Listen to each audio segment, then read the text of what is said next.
तो 4 युगों में सबसे श्रेष्ठ है कलयुग।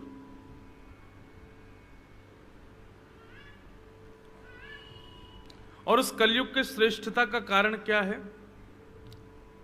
यत् फलम नास्ति तपसा ना योगेन समाधिना तत्फलम लभते सम्यक कलौ केशव कीर्तनात्।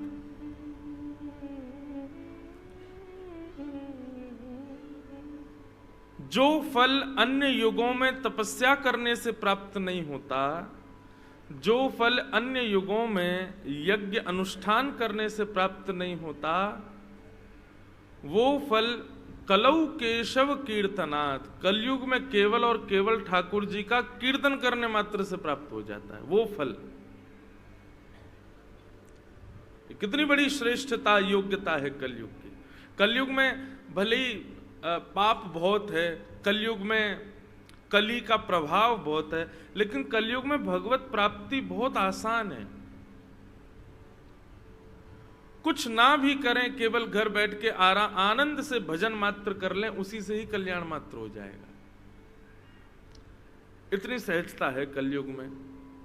ठाकुर जी इतनी जल्दी प्रसन्न होते हैं। कभी कभी हम मन में विचार करते हैं, यदि हम लोगों का जन्म सतयुग में होता, त्रेता में होता या द्वापर में होता,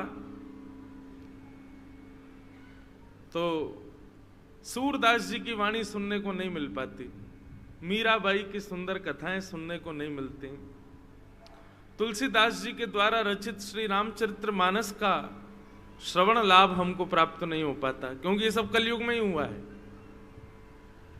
श्री भाष्यकार रामानुज स्वामी जी महाराज का मंगल में आश्रय हम लोगों को प्राप्त नहीं हो पाता, श्रीमदाद वल्लभाचार्य जी का सुंदर अनुग्रह हमको कृपा पूर्ण प्राप्त नहीं हो पाता। ये सब कृपा प्रसादी हम लोगों को इसलिए प्राप्त है क्योंकि कलयुग, देखो एक बात हमारी बहुत ध्यान से सुनना, सतयुग में, त्रेता में, द्वापर में भगवान के दर्शन हो जाते हैं, लेकिन कलयुग में ठाकुर जी के दर्शन भले ही नहीं हो पाते, लेकिन वैष्णव और संत जनों के दर्शन खूब हो जाते हैं। अच्छा, इसका लाभ आप पूछो, लाभ क्या है? तो सतयुग, त्रेता, द्वापर में केवल आपकी आंखों को सुख मिलेगा, क्यों? ठाकुर जी दिख जाएंगे।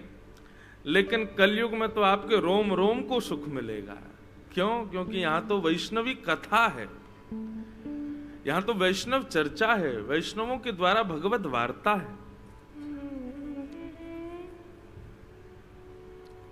हमारा अभ्यास नहीं है माला पहन के कथा करने का, पर आज वो हमारे यजमान बोले महाराज जी हाथ से बनाइए, तो हमने कि ठीक है पहन लेते हैं।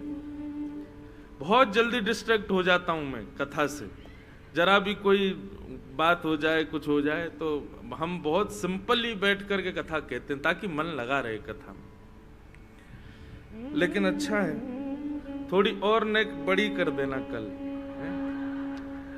अभी छाती तक आए तो थोड़ी नेक नीचे तक जाए तो ठीक है, अभी पूरा भार गले में आ गया हमारे। हाँ, तो क्या बता रहे थे? हाँ, कलयुग। यत् फलम नास्ति तपसा ना योगेन न समाधिना तत्फलम लभते सम्यक कलौ केशव कीर्तनात्। सतयुग, त्रेता, द्वापर में इतनी कथाएं नहीं होती जितनी कलयुग में होती हैं। सतयुग की प्रधानता तपस्या है, वहां पर तपस्या ज्यादा करते हैं लोग। त्रेता की प्रधानता यज्ञ, हवन, होम। द्वापर की प्रधानता मूर्ति सेवा और मूर्ति पूजा। और कलयुग की प्रधानता हरि चर्चा, कथा। केवल कुछ मत करो, आप सामने बैठ जाओ, मैं इधर बैठ जाऊं, हम दोनों आपस में एक दूसरे को देखते रहेंगे, कथा कहते रहेंगे। इसी से ही यज्ञ का, तप का,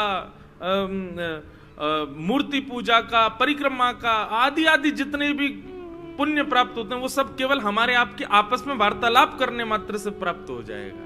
ये कलयुग का प्रभाव।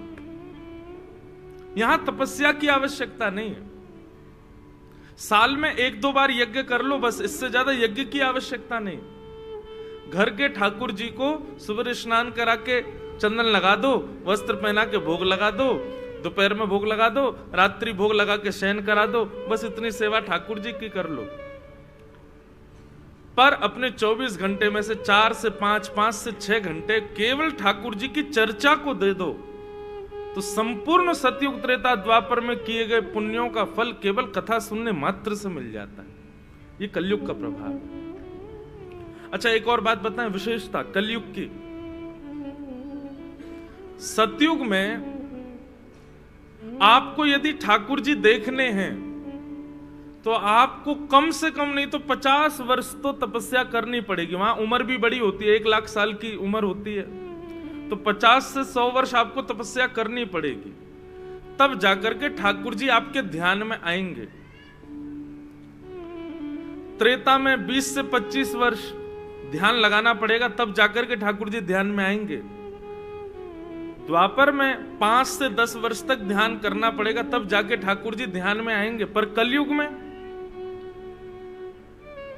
आप लोग अभी नेत्र बंद करके विचार करो, तिरुमला पर श्री वेंकटेश भगवान कैसे विराज रहे हैं, तुरंत आपको दर्शन हो जाएगा। शंख चक्र गदा हाथ में धारण किए हैं, सुंदर यहाँ पर ठाकुर जी ने उर्धपुंड लगाया है, ऊपर शीश पर सुंदर मुकुट धारण किया है, गले में आहा बड़ी मधुर मालाएं धारण करी हैं, एक भुजा कमर पर है, दूसरी भुजा से ठाकुर जी मानो जैसे लक्ष्मी अर्पित कर रहे हैं।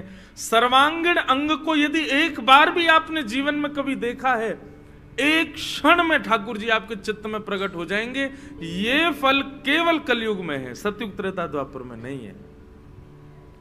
आप में से वृंदावन कितने लोग गए? हाथ ऊपर करो। सब गए होंगे लगभग, हैं? सब गए। अभी हम नाम लें श्री वृंदावन बिहारी लाल और आप नेत्र बंद करो, तुरंत आपके चित्त में बिहारी जी की छवि आ जाएगी। तुरंत आपको, आप जब वृंदावन गए थे उस समय कैसे ठाकुर जी, कैसे क्या, सब आ जाएगा। अच्छा, आप कहोगे महाराज जी उनको तो हमने देखा इसलिए वो दिख रहे हैं। चलो ये तो देखने की बात है, लेकिन यदि मैं कोई इतर रूप भी वर्णन करूंगा ना और आप नेत्र बंद कर लोगे तो वैसी छवि भी आपको दिख जाएगी। जैसे कि नेत्र बंद करो, हम एक छवि दिखाते हैं आपको। सब लोग बंद करना, ध्यान से सुनना। आहा, तम गोरजच्छुरित कुंतल बद्धवरः वन्य प्रसून रुचिरे क्षण चारुहासम। ठाकुर जी अपनी गैयाओं को चरा करके वापस नंद भवन की ओर आ रहे हैं। चारों ओर ठाकुर जी को घेर करके गायें चल रही हैं। तभी सूर्य के प्रकाश पड़ने से ठाकुर जी के मस्तिष्क पर, गालों पर सुंदर सुंदर पसीने आ रहे हैं। तभी समस्त गैया ठाकुर जी को देखती हैं और देख करके मन में विचार करती हैं, हम ठाकुर जी को कभी श्रृंगार नहीं कर सकते, हम ठाकुर जी को कभी वस्त्र नहीं पहना सकते, क्योंकि हमारे पास हाथी नहीं है, हम तो चार चरण वाली हैं। लेकिन आज ठाकुर जी के मुखमंडल पर ऐसे पसीने के बिंदु आ रहे हैं, मन कर रहा है कि ठाकुर जी का श्रृंगार कर दें। तो कुछ गायों ने झुंड बनाकर के जोर जोर से अपने खुरों से रज को उड़ाना प्रारंभ किया और वो ब्रज की रज उड़कर के ठाकुर जी के मुखमंडल पर जाकर के लग रही है। बीच में ठाकुर जी ने तिलक लगाया है, उस तिलक के बगल में पसीनों से जाकर के वो रज जब चिपक रही है तो ठाकुर जी की बिंदी बिंदी बिंदी बिंदी ऐसे करते हुए कपोल पर, गालों पर आकर के गोल बिंदी, इस प्रकार ठाकुर जी का पत्रावली का श्रृंगार हो गया है। जहां जहां भी ठाकुर जी को पसीने आए हैं वहां वहां गौ रज जाकर के सुंदर आच्छादित होके एक सुंदर चित्रकारी ठाकुर जी के अंग प्रत्यंग पर बना रही है। ऐसे अद्भुत ठाकुर जी मधुरता से गैयाओं को अपने हृदय से लगाते हुए कभी उनके कान को खींचते हैं, कभी उनके गले से लटक जाते हैं, कभी उनके ऊपर लेट जाते हैं। इस प्रकार ठाकुर जी गौचारण करते नंद भवन की ओर आ रहे हैं। ऐसे श्री कृष्ण को हम बारंबार प्रणाम करते हैं। बताओ कितने लोगों को दिखे? सबको दिखे? एक दर्शन किया आपने ठाकुर जी का? ऐसे बीच में तो तिलक होता है, पर ऐसे बिंदी बिंदी बिंदी बिंदी बिंदी बिंदी बिंदी ऐसे घूम के आती है, फिर गालों पर ऐसे घूम के, इसको कहते हैं पत्रावली का श्रृंगार। काय का श्रृंगार? पत्रावली। ये पत्रावली का श्रृंगार यशोदा जी नहीं करती, श्री राधा रानी नहीं करती, सखियां नहीं करती, ये पत्रावली का श्रृंगार गौ माता करती है ठाकुर जी का। और कैसे करती है? ऐसे ही करती है। जब ठाकुर जी को पसीने आ जाते हैं तो अपनी चरण की रज उड़ाती है, अपने खुर से जोर जोर से कूद कूद करके गैया वहां की रज उड़ाती है, वो ठाकुर जी के मुख पर जाके चिपक जाती है और ठाकुर जी का मधुर श्रृंगार हो जाता है। ऐसे लाल जी, अब सोचो, ये सुलभता केवल कलयुग में है, ये सतयुग त्रेता द्वापर में नहीं है। सतयुग में यदि आप किसी को ऐसे सुनाओगे, उसको ठाकुर जी दिखेंगे ही नहीं, उसको कम से कम 15 वर्ष तक ध्यान लगाना पड़ेगा। त्रेता में भी ध्यान करना पड़ेगा, द्वापर में भी ध्यान। पर कलयुग की कितनी बड़ी श्रेष्ठता है, व्यक्ति केवल नेत्र बंद कर ले और श्रवण मात्र कर ले, तत्क्षण ठाकुर जी की छवि हृदय में प्रकट हो जाती है। ये कलयुग का प्रभाव। इसलिए हम आप सब लोग बड़े सौभाग्यशाली हैं कि हमारा जन्म कलयुग में हुआ है, क्योंकि यहां ठाकुर जी नेत्रों को नहीं दिखते, बाकी अनुभव होते हैं, रोम रोम को उनका अनुभव होता है, कानों से ही चित्त में प्रविष्ट हो जाते हैं। प्रविष्ट कर्ण रंध्रेन। कलयुग में सबसे प्रधान इंद्रिय मानव शरीर में कान है। बस इनसे शुद्ध सुनना यदि व्यक्ति प्रारंभ कर दे, जीवन में पाप नहीं करेगा वो। कानों को शुद्ध कर ले अपने। वैसे तो पाप प्रवेश के 2 द्वार बताए गए, नेत्र और कान। पर मैं ऐसा मानता हूं, यदि कोई व्यक्ति जीवन में कभी भद्र अभद्र सुने ही ना, ऐसा व्यक्ति अभद्र देखेगा भी नहीं। पाप प्रवेश करने का ये बहुत विशेष द्वार है। यहां से सदा कथा को ही प्रवेश कराओ। सदा चित्त में ठाकुर जी श्यामा श्याम विराजे रहेंगे। आहा, और कोई इच्छा नहीं रहेगी। तो हम लोग बड़े सौभाग्यशाली बंधु हैं ऐसे कलयुग में हुए, जहां कलयुग में ठाकुर जी का दर्शन बड़ा सहज है। जिस कलयुग में मीराबाई जैसी भक्ता हुई, तुलसीदास जैसे भक्त हुए, करमेती बाई हुई,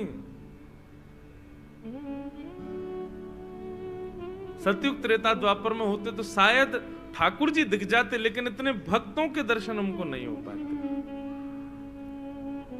इसलिए भैया बड़ा सौभाग्य है हमारा कि इस कलयुग का हम लोग सार्थक रूप से उपयोग कर रहे हैं, कि हम इस कलयुग में कथा सुन रहे हैं।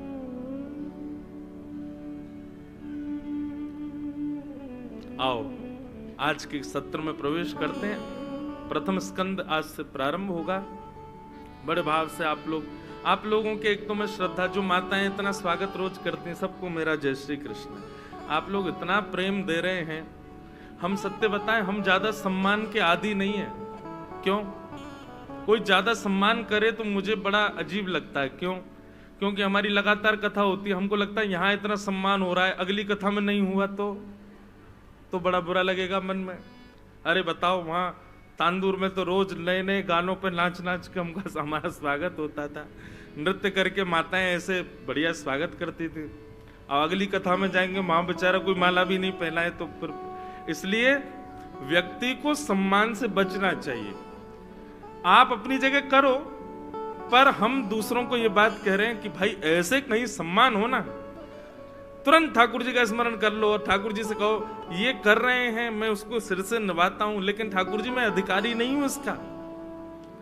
आप कहीं मेरे हृदय में अभिमान मत प्रकट कर देना कि हम बड़े श्रेष्ठ हैं इसलिए हमारा इतना सम्मान हो। नहीं, हम श्रेष्ठ नहीं, कभी आप ये अभिमान प्रकट मत कर देना नाथ। इसलिए हम ना ज्यादा सम्मान, ज्यादा पैर वैर छुओ नहीं, भाई दूर से ऐसे प्रणाम कर लो। बंधु, ये बहुत महत्वपूर्ण श्लोक है। 18,000 श्लोकों का सबसे मूल, सबसे पहला श्लोक है ये। और श्रीमद् भागवत का सबसे कठिन श्लोक भी यही है। हमारे संस्कृतज्ञ कहते हैं विद्यावताम भागवते परीक्षा। यदि कोई व्यक्ति बोले कि मैं विद्वान हूं, उसके सामने भागवत जी खोल दीजिए, उसकी सारी विद्वत्ता पता चल जाएगी कितना विद्वान है। भागवत का श्लोकों का अर्थ करना सामान्य बात नहीं है। ये भगवत कृपा, गुरु कृपा होती है तभी कर सकते हो आप। तो श्रीमद् भागवत का प्रथम श्लोक बहुत कठिन है।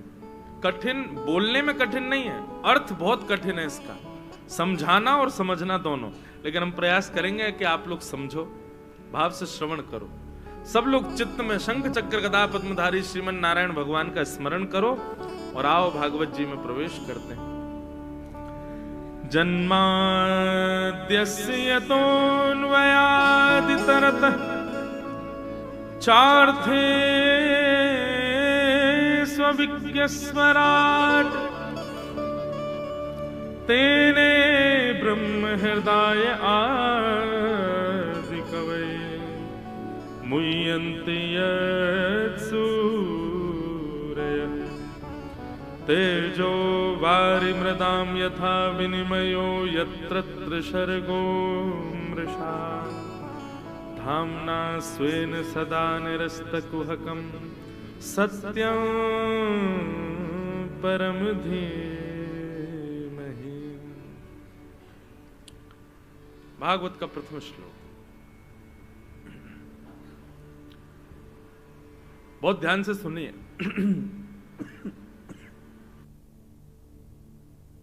संस्कृत में किसी भी शुभ वार्ता का प्रारंभ ज शब्द से नहीं किया जाता।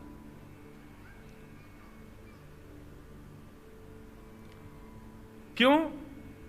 क्योंकि ज शब्द को दग्धाक्षर माना गया है। दग्धाक्षर मतलब व्यक्ति जब हृदय से बहुत दुखी होता है, द्रवित होता है, नेत्रों में आंसू होते हैं, व्यथित होता है, तब संस्कृतज्ञ ज शब्द का उच्चारण करता है अपने श्लोक में।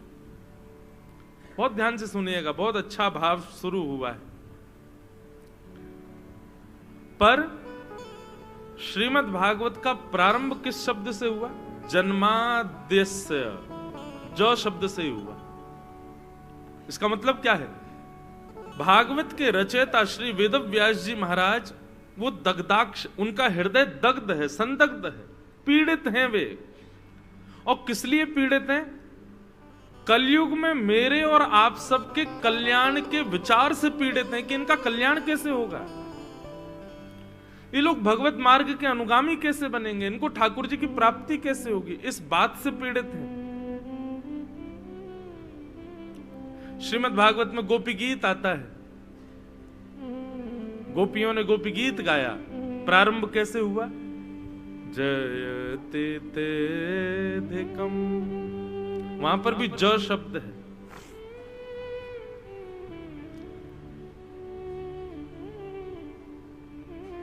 भागवत में अनेक जगह देखा गया जहां पर भी बोलने वाला करुण भाव में है, वो ज से ही प्रारंभ करता है।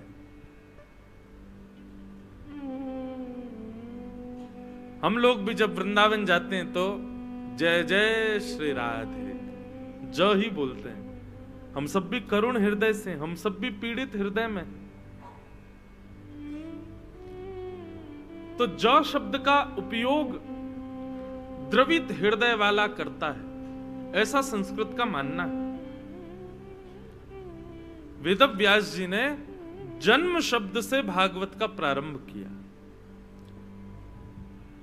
अच्छा एक बात कहें, हम आप सब लोगों का प्रारंभ भी ज से ही है, जन्म से ही है।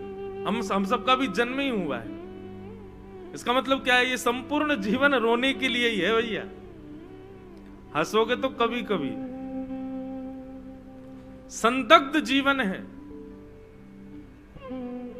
जन्म लेना कोई अच्छी बात नहीं होता। हाँ, वो बात अलग है, परिवार के लोग आनंद मनाते हैं, खुशी मनाते हैं, उत्सव मनाते हैं, पर जन्म होना ये कोई अच्छी बात नहीं है। आपका जन्म हुआ, मेरा जन्म हुआ, इसका मतलब अभी हमारे प्रारब्ध बचे हैं, अभी हमारे पुण्य पाप बचे हैं, इसीलिए हम आए हैं दुनिया में। निवृत्त हो गए होते तो जन्म ही नहीं होता, निकल गए होते यहां से। तो जन्म शब्द से भागवत का प्रारंभ, हमारा प्रारंभ भी जन्म शब्द से होता है। परंतु हमारा अंत कहां होता है? मृत्यु। पर भागवत जी का विश्राम कहां है? 18,000वां श्लोक, उसका अंतिम शब्द क्या है? तो नाम संकीर्तनम यस्य सर्व पाप प्रणाशनो प्रणामो दुख समनस्तम नमामि हरिम परम।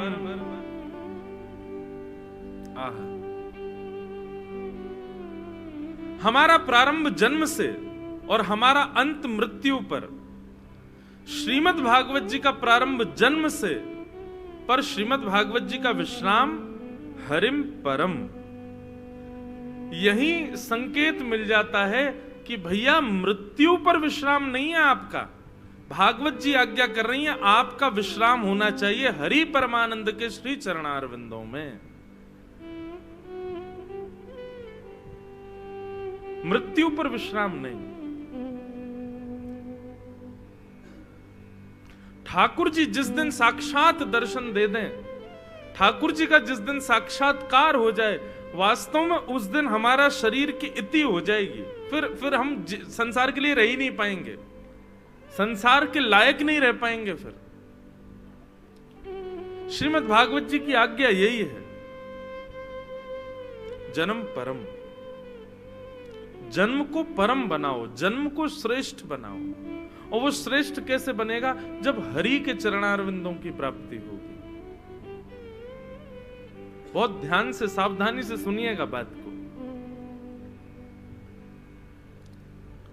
कल भी मैंने कहा था, हम सबको पता है कि मृत्यु हमारी निश्चित है, पर क्यों ना हम उस मृत्यु को श्रेष्ठ बनाएं। और वो मृत्यु श्रेष्ठ कैसे होगी? आज से, अभी से संकल्पबद्ध हो जाओ, ठाकुर जी मुझे आप चाहिए। व्यक्ति व्रत करता है अपने जीवन में, नियम करता है, ब्राह्मणों से पूछ करके, गुरुजनों से पूछ करके, अपने सास ससुर माता पिता से पूछता है, और पूछ करके क्या भाव रखता है? मुझे ये बन रहा है जीवन में, क्या करूं? बोले ऐसा ऐसा करो। मुझे बहुत धन कमाना है, उसके लिए क्या करूं? लक्ष्मी जी की ऐसे आराधना करो। श्रेष्ठ पति प्राप्त हो, सोमवार के व्रत करो। अच्छी पत्नी मिले, उसके लिए ऐसा ऐसा दान करो। बच्चों की बुद्धि सुधर जाए, उसके लिए ये करो। हम हर चीज के लिए प्रयास करते हैं, पर कभी हमने ये नहीं देखा कि हमने कभी इसके लिए कोई अनुष्ठान किया या इसके लिए कोई व्रत किया कि हमें ठाकुर जी मिल जाएं। कभी करते हैं?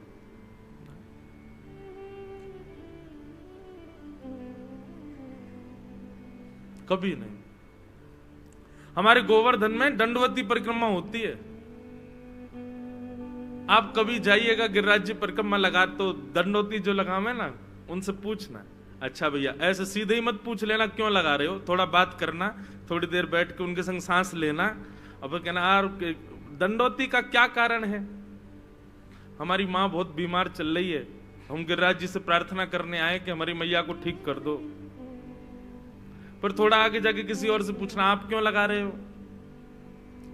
बोले मेरा काम रुका पड़ा है, मैं गिरिराज बाबा से कह रहा हूं मेरा काम बनवा दो, तो फिर मैं दूध की धार लगाऊंगा। हम सब लोग सारे व्रत, सारे नियम, सारे परिक्रमा, सारे अनुष्ठान केवल और केवल सांसारिक भोग वस्तु की प्राप्ति के लिए ही करते हैं। कभी भी कोई व्रत, कभी भी कोई नियम, कभी भी कोई परिक्रमा, कभी भी कोई अनुष्ठान, उसमें यह संकल्प नहीं होता कि हमको लक्ष्मी नारायण भगवान का प्रत्यक्ष दर्शन हो जाए। कभी नहीं। और कोई कामना नहीं भी होगी ना, तो भी यह कामना होगी कि हमारे पुण्य बढ़ जाएं। ठाकुर जी फिर भी नहीं होते भैया। पुण्य कमाने से और ये दुनिया भर के सांसारिक भावों को पूछने से एक और बात कहें, ठाकुर जी को बताना कि आपकी पीड़ा क्या है, ये इस बात का प्रमाण है कि आप मानते नहीं हो कि वो सर्वांतर्यामी हैं। अरे वो अंतर्यामी, उनको क्या बताना अपनी पीड़ा? ठाकुर जी को अपनी पीड़ा बताने का मतलब है आप उनकी अंतर्यामिता को चैलेंज कर रहे हो। ठाकुर जी को सब पता है, हमें क्या जरूरत है कि अपने व्रत नियम अनुष्ठानों से हम उनको और पता लगवाएं कि भाई ये कष्ट है, आप ठीक करो। नहीं। आज के बाद बंधु हमारी एक बात मान लेना इस कथा से, आप अब जो कुछ भी करो जीवन में, चाहे कोई धर्म अनुष्ठान हो, कोई व्रत हो, कोई परिक्रमा हो, कोई कुछ भी हो, हर क्रिया के पीछे, भले ही आपके घर में कोई बीमार चल रहा है, कोई कुछ खराबी चल रही है, धन की तंगी चल रही है, कुछ मत कहिए ठाकुर जी से। आप हर अनुष्ठान व्रत नियम के पीछे एक ही संकल्प लीजिए कि हमें अपने प्राण त्यागने से पहले ठाकुर जी का साक्षात दर्शन करना है, बस। हे लक्ष्मी नारायण भगवान, आप हमको प्रत्यक्ष दिख जाओ और हमें कुछ नहीं चाहिए।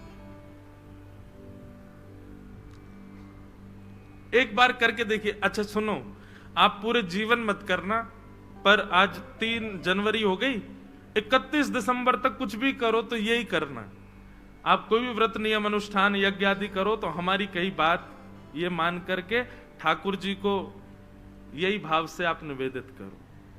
आज 3 है कि 4 है? 4 है ना? है 3 है, अभी 3 ही दिन हुए क्या?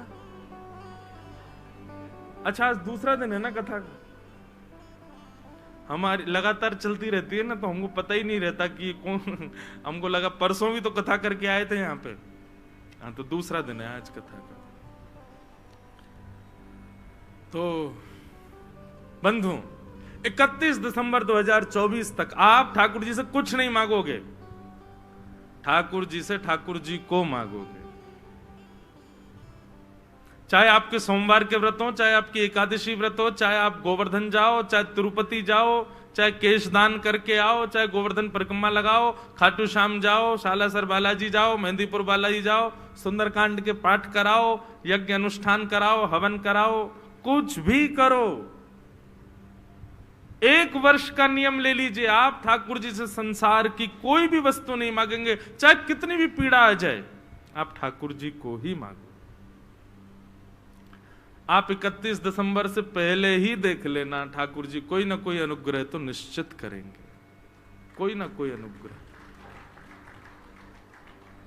अरे आप, सामान्य सी बात है, आप कहते हो कि महाराज जी हम आपसे प्रेम करते हैं। मैंने कहा अच्छा भैया, बहुत बढ़िया बात, लेकिन आप जब फोन करते हो तब यूं ही कहते हो अकाउंट में 20,000 डलवा दो, महाराज जी मेरी गाड़ी खराब हो गई, अपनी गाड़ी भेज दो, महाराज जी ऐसा हो गया, जे करवा दो। मैंने यार तुम कहते हो प्रेम, हाँ प्रेम तो हम बहुत करते हैं, देखो रोज फोन करते हैं आपको, लेकिन फोन करके परेशान ही करते हो। ठाकुर जी को हम रोज फोन कर रहे हैं, लेकिन हर दिन फोन करके परेशान कर देते हैं। ठाकुर जी सुख संपत्ति घर आवे, कष्ट मिटे तन का, ओम जय जगदीश हरे। सारे अपने कष्ट, सारे अपने दुख दारिद्र सुना देते हैं हम ठाकुर जी को? नहीं। आप लोग कभी भी, अभी आप लोगों के तो पास ही है, ज्यादा दूर नहीं है। हम तो पहले, मेरा विचार था कि मैं 1 तारीख को पहले तिरुपति जाऊंगा, दर्शन करके फिर तांदूर आऊंगा, लेकिन हम कथा वृंदावन में थी इसलिए नहीं जा पाए। पर हमारी तरफ से आप लोग जब जाओ तिरुपति, अब की बार तिरुपति बालाजी का दर्शन करो ना, तो एक काम जरूर करना, जैसे ही तिरुपति बालाजी दिखें, उनको देखते ही पूछना आप कैसे हो, आप कैसे हो नाथ। 24 घंटे आप खड़े रहते हो, ये द्वार खुले रहते हैं, इतने लाखों लोग आपका दर्शन करते हैं। मुझे नहीं लगता कि 1 लाख की भीड़ भी कोई ये पूछता होगा कि बालाजी आप कैसे हो। कोई नहीं पूछता, सब अपनी बताने जाते हैं, पूछने कोई नहीं जाता। सब अपनी सुनाने जाते हैं ठाकुर जी को। बंधुओं, जब हमसे कोई पूछ लेता है ना आप कैसे हो, कभी कभी नेत्रों में आंसू आ जाते हैं कि अरे बता इसने पूछ क्यों लिया यार, हम कैसे हैं, हम कितनी भागदौड़, कितनी मेहनत में, कितने परेशान, सोने की कोई सुध नहीं, इधर से उधर भागते रहते हैं, कोई पूछ ले आप कैसे हो, बहुत अच्छा लगता है।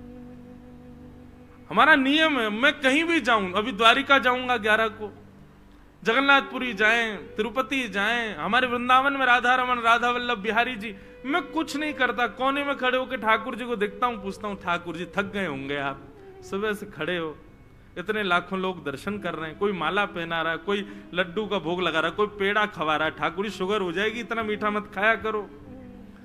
हम ऐसी चर्चा करते हैं जैसे कोई एक सामान्य व्यक्ति से करे, और निश्चित मानिए इसी से भक्ति बढ़ेगी। आप ठाकुर जी से चर्चा तो करो, पूछो तो सही, सुध तो लो उनकी। हमारे मन में ये विश्वास होता है जगत नियंता जगदाधार, इनसे क्या पूछना, इनको सब सुख है। नहीं, पूछो। इसलिए भैया आज से अपने सारे व्रत नियम अनुष्ठान पूजा नाम जप आदि सब में फल केवल एक हो, हमें ठाकुर जी चाहिए। और हम कह रहे हैं जीवन भर नहीं, केवल 31 दिसंबर तक आप कर लीजिए। इसी वर्ष में ही ठाकुर जी कोई ना कोई अनुग्रह करेंगे। तो ये फिर भागवत कथा सुनना आपका सिद्ध हो जाएगा, क्योंकि भागवत का प्रारंभ जन्म से और अंतिम अंत होता है हरिम परम। हमारा भी अंत वही होना चाहिए, हरिम परम, हरि के चरणों में हमारा अंत हो। श्रीमद् भागवत का ये प्रथम श्लोक, इसके अनेक अर्थ हैं। एक अर्थ में संपूर्ण कृष्ण लीला है, तो हम पूरी कृष्ण लीला सुनाते हैं आपको। तो जन्माद्यस्य यतोऽन्वयादितरतः, जो ठाकुर जी जन्म लेते ही अपने माता पिता यानी कि वसुदेव और देवकी को कारागृह में छोड़ करके अन्वयात इतरतः कहीं और चले गए। कहां चले गए? बोले गोकुल इतरतः, गोकुल चले गए। और गोकुल में जाकर के यशोदा मैया नंद बाबा के साथ सुखपूर्वक निवास करने लगे। वहां ठाकुर जी क्या करते हैं? बोले चार्थे स्वविज्ञ स्वराट, कंस के द्वारा भेजे गए राक्षस रूप बदल करके गए, पूतना सुंदरी बन करके गई, लेकिन ठाकुर जी कैसे हैं? अविज्ञ हैं, अनविज्ञ नहीं है। सबको पहचान गए कि ये राक्षस हैं और उनका वध कर दिया। और कैसे हैं ठाकुर जी? बोले स्वराट। स्वराट का मतलब क्या होता है? स्वराट का मतलब जो अपने आप में ही प्रकाशमान है, जिसको किसी से प्रकाश की आवश्यकता नहीं है। मैं, आप, हम सब लोग प्रकाशमान नहीं है। आप कहो किसी का रंग गोरा, किसी का काला, किसी का कैसा, ये हमारा प्रकाश नहीं है। यदि सूर्य चंद्र 2 दिन के लिए छुट्टी पर चले जाएं तो आप ना मुझे देख पाओगे ना मैं आपको देख पाऊंगा, हम सब अंतर ध्यान हो जाएंगे। हमारे नेत्रों में देखने की क्षमता भी इन्हीं के प्रकाश से है। कोई गोरा कोई काला, ये रंग ये भी इन्हीं के प्रकाश से ही है। ऐसे ही ठाकुर जी भी प्रकाशवान है। तो इस बात को यहां कैसे घटाएंगे कृष्ण लीला में? बोले गोपियां अंधेरे में मटके का छींका दुबकाए के धर दें, बोले लाला आएगो, लाला दिखेगो ही ना। पर लाला के हाथ में तो पद्मराग के कंगन हैं और ठाकुर जी स्वराट हैं, उनको अंधेरे से डर लगे। वो जैसे ही अंधेरे में जाए सो अंधेरे में वो प्रकाश है जाए, सोई ठाकुर जी दुबकी वही मटकी न धूड़ धूड़ के खा जाए। स्वराट। तेने ब्रह्म हृदय आदि कवये मुह्यन्ति यत् सूरय, जिन्होंने ब्रह्मा आदि देवताओं को भी अपनी लीला से आच्छादित कर लिया, अपनी ओर आकर्षित कर लिया। ब्रह्मा जी को एक बार ठाकुर जी पर संशय हुआ। चलो थोड़ी लीला सुनाते हैं ठाकुर जी की। एक बार ठाकुर जी अपने सब ग्वाल बालन के संग बनभोज कर रहे थे। क्या कर रहे थे? बनभोज।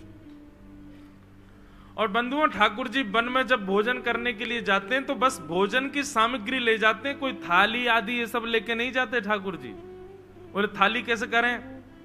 बोले वट वृक्ष पर चढ़ के या ऐसे सुंदर वृक्षन के पत्ता तोड़ के ठाकुर जी उनकी पत्तल बनाते हैं। और पत्तल नहीं भी लेते तो भैया एक दूसरे के हाथ पे धर के खा। श्रीमद् भागवत में तो सुखदेव जी इतना सुंदर वर्णन करते हैं कि ठाकुर जी वनभोज करते कैसे हैं। अगर मुझे कोई चित्रकार मिल जाए ना अच्छा, तो मैं ऐसी ऐसी झांकी बनवाऊं ठाकुर जी की। अब देखो एक और रूप का दर्शन करो। विभ्रद वेणुम जठर पटयो शांग वेत्रे च कच्छे वामे पाणे मृषण कवलम तत्फलम लांगुलीषु तिष्ठन मध्ये सुपित श्रुहिग्रो। कैसे हैं ठाकुर जी? ठाकुर जी वन भोज कैसे करते हैं? दर्शन करो। बोले ठाकुर जी एक बाम में तो अपनी वंशी दबाते हैं और दूसरे बाम में गैयाओं को बुलाने वाली श्रृंगी दबाते हैं, गैयाओं को जिससे बुलाते हैं। तो दोनों बाम ठाकुर जी के ऐसे पैक हो जाती हैं। और फिर वामे पाणे मृषण कवलम तत्फलम लांगुलीशु, हाथ के बीच में ठाकुर जी चटनी रखते हैं और फिर यहाँ उंगलियों के बीच में टेंटी का अचार, यहाँ पे मिर्च का अचार, यहाँ पे आम का अचार और यहाँ पे नींबू का अचार, दुनिया भर के सारे अचार रख लेते हैं। और एक तरफ केवल रोटी को ऐसे रोल करके रोटी खाते हैं और फिर एक अचार चाट जाते हैं, फिर रोटी खाते हैं, फिर जीभ निकाल के चटनी चाट लेते हैं, फिर रोटी खाते हैं, फिर दूसरा अचार खा लेते हैं। और फिर इस बीच बीच में जो ग्वाल बाल अपने अपने घर की सामग्री खा रहे हैं उनसे कहते हैं जल्दी लेके मुझको खवा, फिर उसके